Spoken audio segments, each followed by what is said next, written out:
বিশাল বিশাল সব হাঁড়িতে রান্না হচ্ছে খাবার। ১২ চুলার কোনো হাঁড়িতে সবজি, কোনোটিতে সাদা ভাত, আবার কোনোটিতে রান্না হচ্ছে পাতলা ডাল।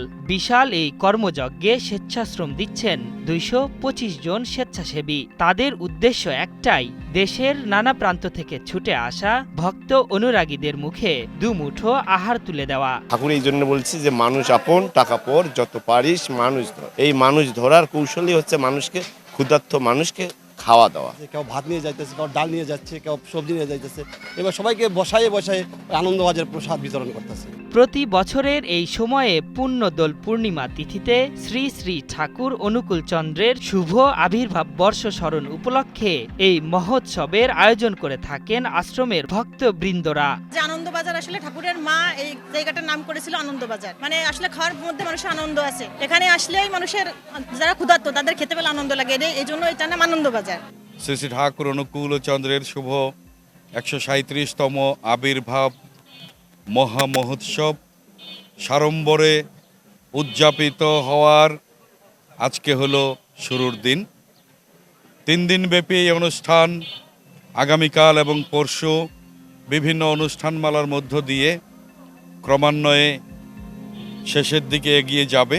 উৎসবের প্রথম দিন সকাল থেকে শুরু করে এই চুলার আগুন জ্বলবে শেষ দিন পর্যন্ত।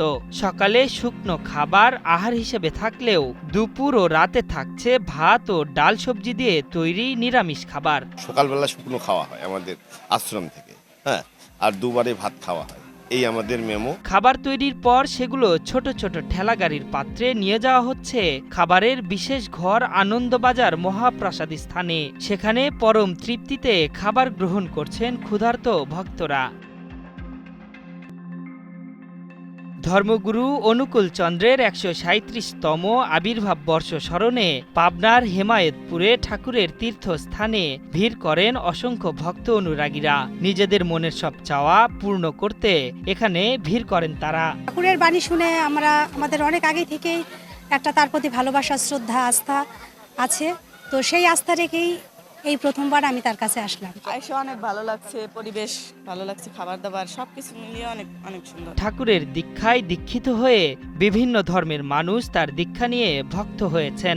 মানব সেবায় নিজেকে নিয়োজিত করার এই মানব ধর্মকে বিশ্বাস করেই সারা দেশ সহ দেশের বাইরে লক্ষ লক্ষ মানুষ তার আদর্শের প্রতি বিশ্বাস স্থাপন করে অনুসারী হয়েছেন। পূজা অর্চনা হয়, প্রার্থনা হয়, তীর্থের চান হয়, দোল উৎসব হয়, এই জন্য আমরা এতে আমাদের মঙ্গল কামনা হয়। তীর্থর বিষয়টা হচ্ছে কি, আপনি সবচেয়ে বড় উদাহরণ তো আপনি ওই জায়গায় দেখবেন, কোটিপতি থেকে গরিব, একটা রিক্সা চালকের থেকে একটা বড় ব্যবসায়ী, সবাই আমরা এক জায়গায় আছি, এটাই বড় উদাহরণ।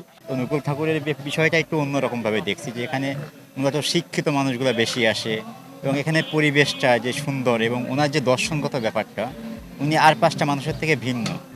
ওনাকে আমি একজন দার্শনিক হিসাবে দেখি, মানব জগতের দার্শনিক হিসাবে। উৎসবকে শিক্ষণীয়, জ্ঞানময় ও উৎসব মুখর করতে দেশের স্বনামধন্য বাউল শিল্পীদের পরিবেশনায় বসেছিল বাউল গানের আসর। রাষ্ট্র, সমাজ ও মানুষের কল্যাণে ঠাকুরের দেওয়া ধর্মীয় বাণী ও প্রার্থনার মধ্য দিয়ে সমাপ্ত হয়েছে 3 দিনের এই মহোৎসব। আশরাফুল ইসলাম, ৭১।